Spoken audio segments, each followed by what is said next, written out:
స్త్రీ వశీకరణం కానీ పురుష వశీకరణం, ఈ రెండు వశీకరణాలు స్త్రీ కానీ పురుషుడు కానీ వర్తిస్తాయి. మనం చెప్పిన మాట వినకపోయినా మన దగ్గరికి వచ్చే విధంగా, మనం మాటకి గౌరవించే విధంగా, మనం రమ్మంటే రావాలి, పొమ్మంటే పోవాలి, కూర్చుంటూ కూర్చోవాలి, లెమ్మంటే లేవాలి, మనం చెప్పిన మాట గౌరవించి మనం పెళ్లి చేసుకోవాలనే విధంగా కూడా స్త్రీ వశీకరణ కానీ పురుష వశీకరణం కానీ ఉంటుందమ్మా. ఈ వశీకరణం అనేది వాళ్ళకి ఏ విధంగా ఎవరి గురించి మనం చేయాలనుకుంటున్నామో వాళ్ళ పేరు మీద కూడా ఆ వశీకరణం పట్టుకొని ఆ మంత్రం ఒకటి చెప్తాను.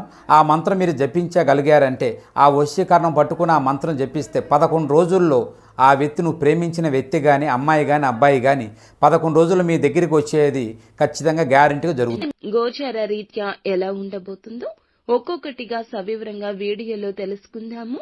వీడియో నచ్చితే తప్పకుండా ఒక చిన్న లైక్ అయితే చేసి మమ్మల్ని సపోర్ట్ చేయండి. ఇక ఆలస్యం లేకుండా వీడియోలోకి వచ్చేది. ఈ రోజున ఈ రాశి జాతకుల గోచారం గురించి మనం చెప్పుకోవాలి. పదే పదే చెప్పిన ఇదే వాస్తవం అంటున్నారు జ్యోతిష్య పండితులు. ఎంతో నమ్మిన ఒక వ్యక్తి నుంచి విశ్వాస భంగం లేదా ఒక మాట తూలనాడడం ఇలా జరిగే అవకాశం ఉంది.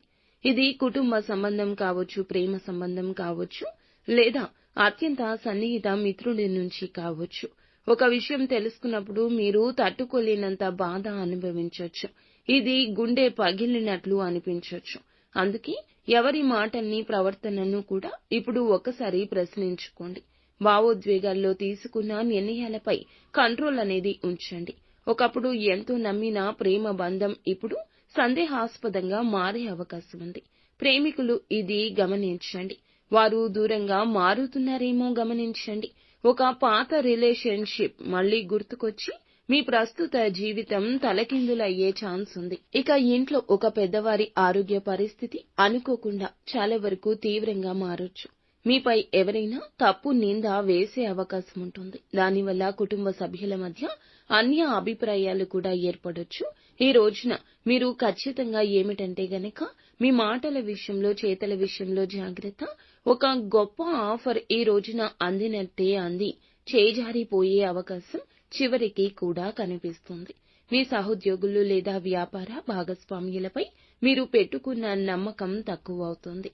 విశ్వసనీయ వ్యక్తులతో మాత్రమే కీలక విషయాలు పంచుకోండి. నిత్యం శివునికి పూజ చేసుకోవడం, వీలైతే రుద్రాభిషేకం చేయించడం మంచిది. అననుకూల ఫలితాలు అనుకూలంగా మారతాయి. మానసిక స్థైర్యం, ధైర్యం కలుగుతుంది. ఆరోగ్యం విషయంలో ప్రత్యేక శ్రద్ధ వహించండి. గుండె చుట్టూ భయాందోళనతో ఉంటే గనక వైద్యులను సంప్రదించండి. ఇక ఇది పరిశీలించుకోండి. ఆత్మవిశ్వాసాన్ని పరీక్షించుకునే సమయంగా చెప్పడం జరుగుతుంది. జీవిత మార్గాన్ని కూడా మార్చే ఒక సదవకాశం వస్తుంది. నష్టం జరిగిన చోటే భవిష్యత్తులో మంచి జరుగుతుంది. నిత్యము శివారాధన చేసుకోవడం, కష్టం వచ్చినప్పుడు పరమశివునికి చెప్పుకోవడం, దైవారాధన చేసుకోవడం, దైవాన్ని గుడ్డిగా నమ్మడం మీకు మేలు చేస్తుంది.